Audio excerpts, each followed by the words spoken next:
আমি আজ শাপলা রান্না করব। শাপলাটা আমি ভালো করে ছুলে তারপরে কেটে ধুয়ে নিয়েছি। এখন আমি শাপলাটাকে একটু হাফ বয়েল করব।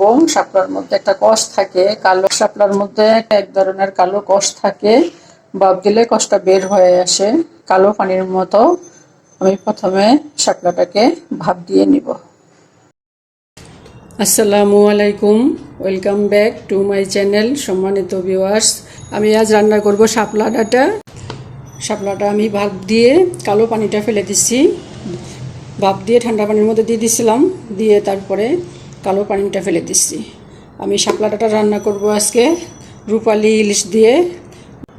রূপালি ইলিশ আর নিয়েছি চিংড়ি মাছ, কয়েক পিস চিংড়ি মাছ নিয়েছি। আমি এটা দিয়ে রান্না করব। আর এটা আমি রান্না করার সময় বেশি মশলা ব্যবহার করব না। বেশি মশলা ব্যবহার করলে ইলিশ মাছের আসল যেই স্বাদ গন্ধ ওটা থাকে না। সেজন্য আমি এখানে ব্যবহার করব 1 চামচ হলুদ, 1 চামচ মরিচ, 1 চামচ ধনিয়ার গুঁড়া আর অল্প একটু জিরার গুঁড়া আর অল্প একটু পেঁয়াজের পেস্ট।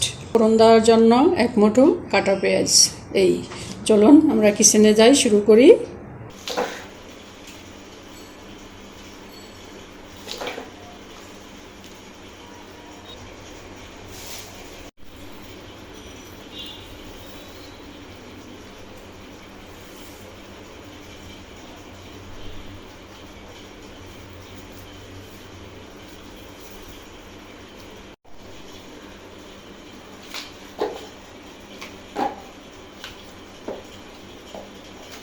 আমি প্রথমে শাপলাটাকে ভাপ দিয়ে নিব।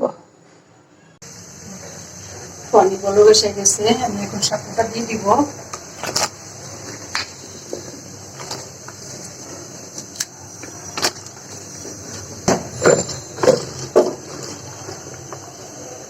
এখন মনে হয় অনেক, একটু পরে কমে অর্ধেক হয়ে যাবে।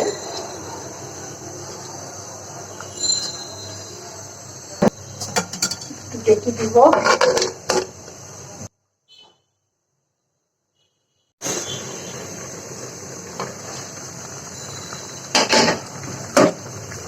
বলক চলে আসছে, দেখুন কিরকম কালো পানি বের হয়েছে। যে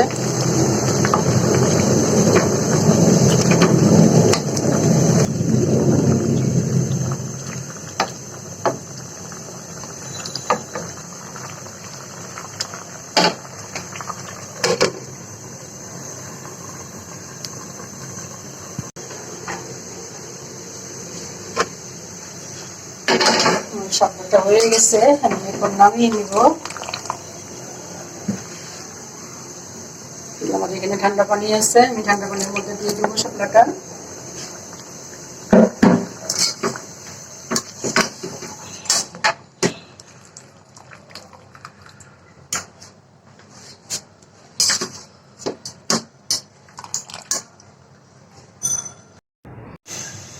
আমি মাছটার মধ্যে একটু নুন আর একটু হলুদ মাখিয়ে ভেজে নিব। প্রথমে প্যান গরম হয়ে গেছে, আমি দিব তেল মাছটা ভাজার জন্য। লবণ আর হলুদ দিয়ে মাছটা মেখে নিব। আমি এখন মাছটা দিয়ে দিব।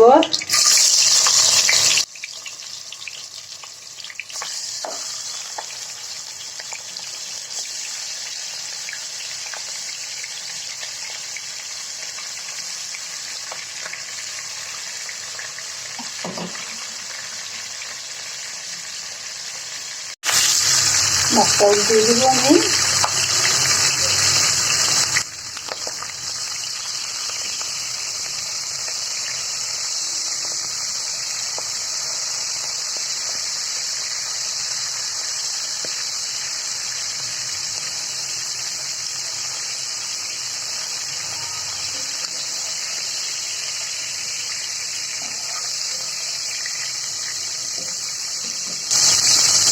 চিংড়ি মাছটা দিয়ে দিব।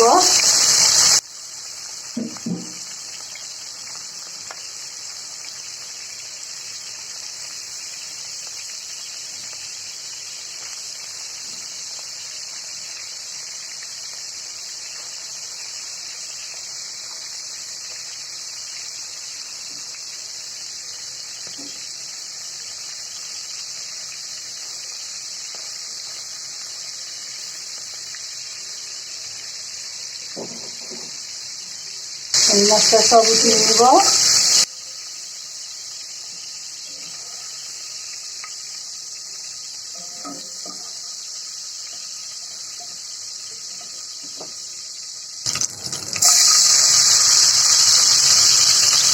পেঁয়াজ কুচি দিলাম, পেঁয়াজটা আমি একটু ভেজে নিব।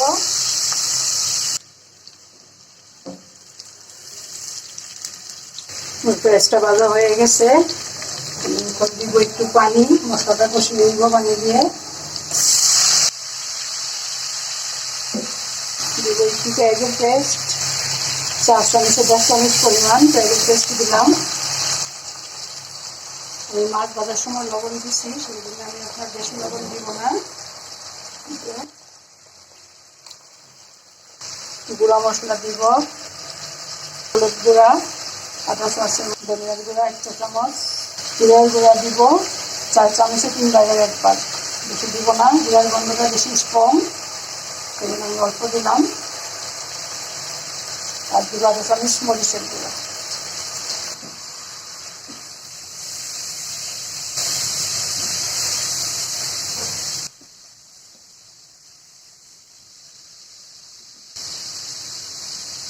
মশলা কষে গেছে, এখন শাপলাটা দিয়ে দিব।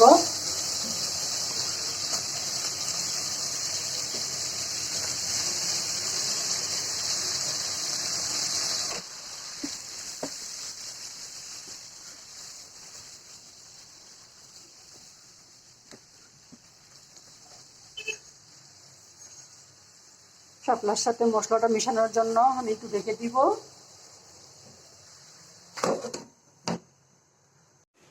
দেখি শাপলার থেকে পানি চলে আসছে, আমি এখন মাছটা দিয়ে দিব আর একটু ঝোলের জন্য পানি দিয়ে দিব।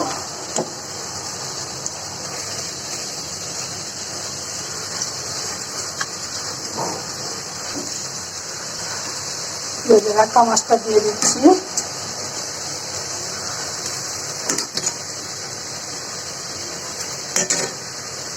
এখন দিব একটু ঝোলের জন্য পানি, পানিটা আমি আগে গরম করে রাখছিলাম, সেটা দিয়ে দিলাম।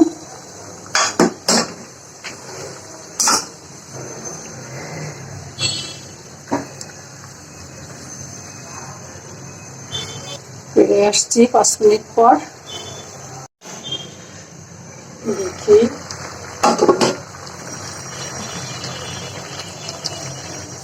বেশি নাড়াচাড়া করা যাবে না, তাহলে ইলিশ মাছ পেয়ে যাবে। ইলিশ মাছ একদম নরম মাছ, বাপে সিদ্ধ হয়ে যায়। 5 মিনিট জাল করব, তারপর আমি চুলা বন্ধ করে দিব। আমার তরকারি হয়ে গেছে, আমি এখন চুলা অফ করে দিব আর নামিয়ে ফেলবো। এই যে আমি রান্না করে নিয়ে আসলাম ইলিশ মাছ আর চিংড়ি মাছ দিয়ে শাপলা ডাঁটা। আমার আজকের ভিডিওটি যদি আপনাদের ভালো লাগে তাহলে প্লিজ একটা লাইক দিবেন, কমেন্ট করবেন, আপনাদের ফ্রেন্ডস অ্যান্ড ফ্যামিলির সাথে শেয়ার করবেন। আর যদি চান তাহলে আমার চ্যানেলটাকে সাবস্ক্রাইব করে রাখতে পারেন। আজ তাহলে এ পর্যন্তই। আল্লাহ পাক আমাদের সবাইকে সুস্থ রাখুন, ভালো রাখুন, আমিন। আল্লাহ হাফেজ।